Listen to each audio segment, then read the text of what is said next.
Corner Radio Bisnis Pas FM.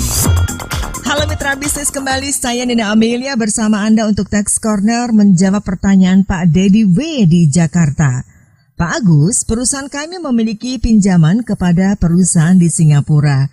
Dan dari pinjaman tersebut terdapat bunga pinjaman yang harus dibayarkan. Yang mau ditanyakan perlakuan pajak atas bunga pinjaman ini, apakah perlakuannya sama dengan pembayaran bunga kepada perusahaan dalam negeri? Pak Dedi di Jakarta, pertanyaan Anda akan dijawab oleh Bapak Agus Susanto-Lihin, Tax Partner dari ATS Consulting. Kalau kita lihat di Undang-Undang Pajak Penghasilan kita di pasal 26, ya di situ dijelaskan bahwa untuk pembayaran bunga kepada wajib pajak luar negeri itu terutang PPh pasal 26. Nah, dikenakan tarifnya adalah 20% dari jumlah bruto.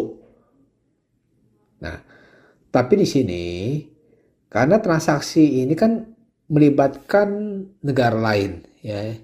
Jadi perlu dipahami bahwa Indonesia memiliki perjanjian penghindaran pajak berganda atau P3B dengan Singapura.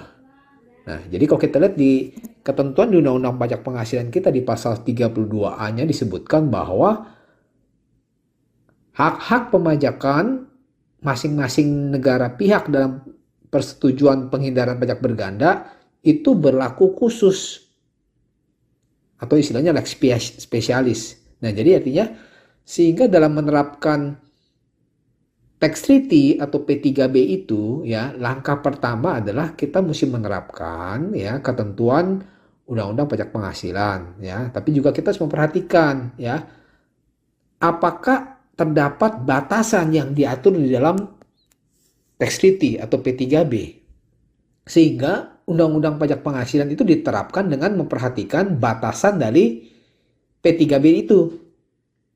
Nah, atau misalkan dalam hal tidak terdapat batasan dalam P3B, ya, maka Undang-Undang Pajak Penghasilan diterapkan sepenuhnya. Jadi kita mesti lihat dulu, ya, di Tax Treaty atau di P3B diatur atau tidak, ya, ketentuan mengenai pembayaran bunga ini, ya. Jadi dari pertanyaan Pak Dedi kan, Pak Dedi menanyakan bahwa perusahaan Bapak ada pinjaman, ya kan, kepada perusahaan yang di Singapura. Nah, di sini dari pinjaman itu ternyata dikenakan bunga pinjaman. Nah di sini kita lihat lagi nih, ya.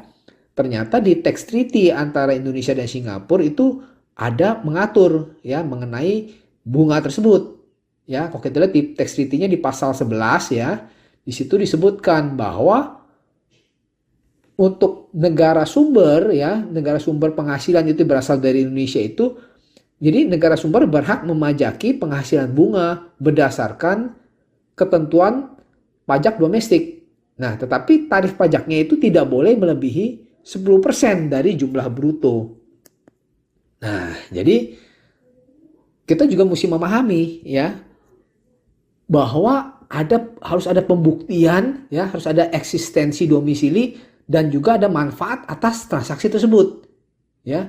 Jadi kalau kita lihat di ketentuan teknisnya di Peraturan Dirjen Pajak Nomor 25 Tahun 2018 yang mengatur mengenai tata cara penerapan persetujuan penghindaran pajak berganda, di situ sebagai penerima penghasilan bunga itu pihak lawan transaksi dia harus memenuhi 5 syarat kumulatif, ya, 5 syarat kumulatif. Nah, syaratnya apa aja?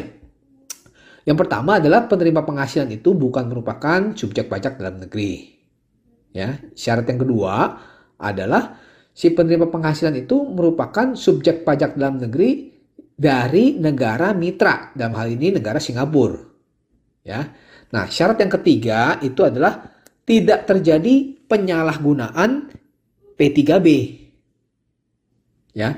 Syarat selanjutnya yang keempat adalah penerima penghasilan itu merupakan beneficial owner yang dipersyaratkan dalam P3B.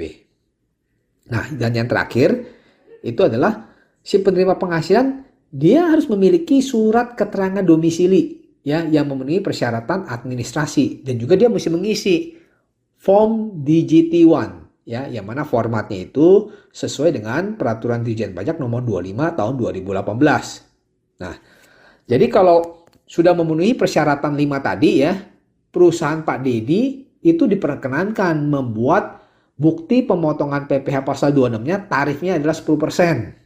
Ya, dan melaporkan SPT PPh pasal 26-nya atas pembayaran bunga itu melalui aplikasi Cortex. Ya. Nah, jadi misalkan kalau tidak terpenuhi ya syarat tadi ya, itu tidak dikenakan tarifnya 10%, melainkan dikenakan tarifnya adalah 20%. Nah, ini harus diperhatikan nih oleh perusahaan Pak Dedi ya. Jadi ada 5 syarat tadi ya, intinya harus diperhatikan benar ya. Yang pasti harus memiliki surat keterangan domisili dan harus mengisi form DGT1 yang mana formatnya sesuai dengan Per 25 tahun 2018. Oke, demikian.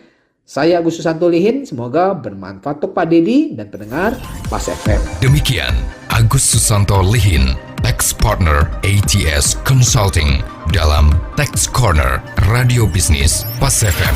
Jika Anda memiliki pertanyaan seputar pajak, email ke redaksi@pasfm.com.